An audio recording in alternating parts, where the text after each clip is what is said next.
Hello everyone, welcome to my channel. I hope everyone is having a wonderful day. Before starting the video, please go ahead and hit the subscribe button. And give this video a like up. In the gripping drama of The Young and the Restless, Victor Newman, Eric Braeden, might face unexpected betrayal due to his manipulation. The character Jack Abbott, Peter Bergman, is being wrongfully punished by Victor. It is for aiding Nikki Newman, Melody Thomas Scott, during her battle with alcoholism. However, Diane Jenkins, Susan Walters, who had warned Jack about Nikki's addiction. So she would have a justifiable reason for revenge, rather than Victor on the CBS soap opera.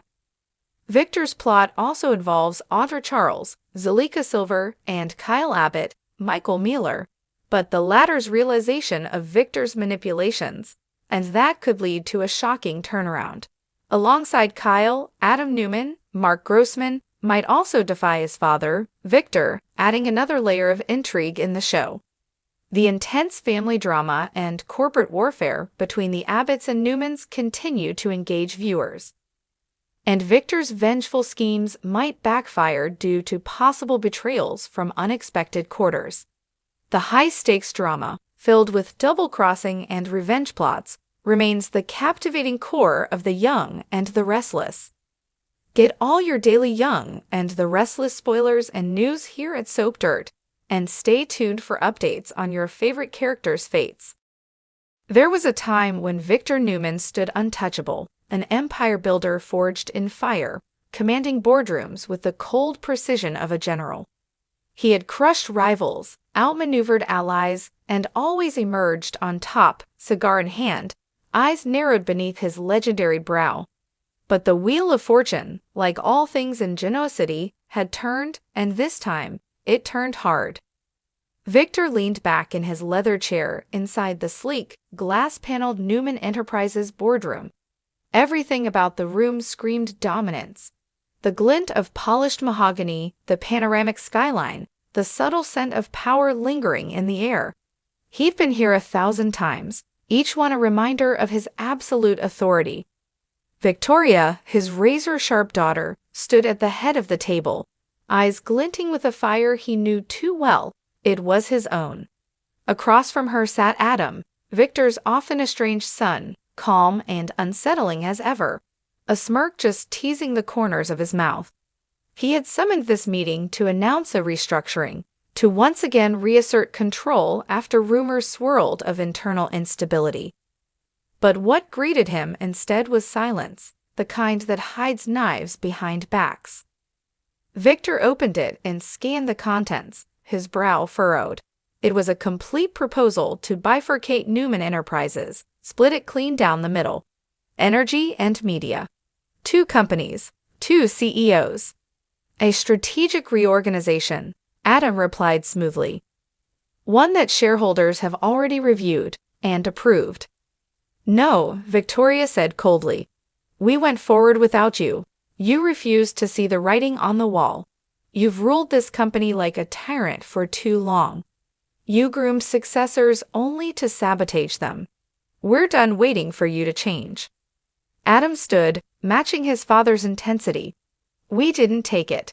You gave it away. Through every power grab, every betrayal, every time you played us against each other like pawns in your ego game.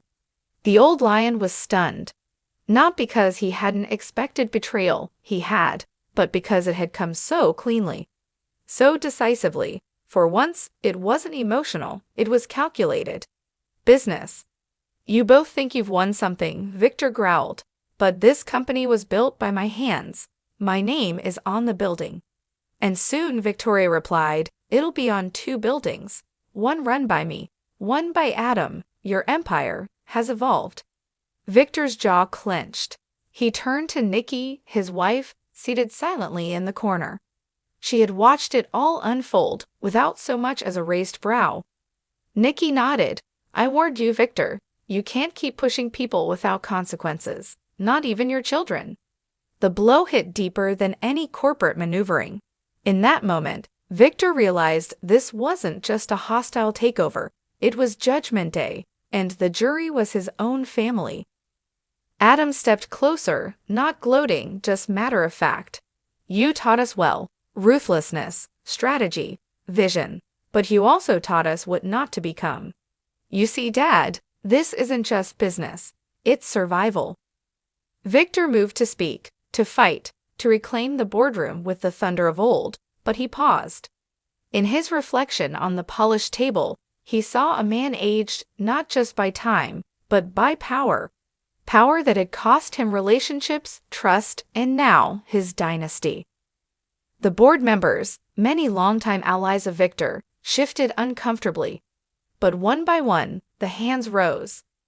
Victor stood in silence as the gavel hit the table. The sound echoed like a gunshot through his legacy. He didn't storm out. He didn't explode. He simply turned slowly and walked out of the room. But as the doors closed behind him, a different look passed across his face, not defeat, but something darker, a storm not yet spent. In the newly divided boardroom, Victoria and Adam exchanged a glance. For once, allies, for now. "Do you think he's really done?" Adam asked. Victoria shrugged. "With Dad? Never. But this time, we didn't just play his game. We rewrote the rules." Down the hallway, Victor stopped at the window overlooking the city. His city. For a long time, he watched the cars below, the people moving like ants, unaware of the silent coup that had just taken place above them.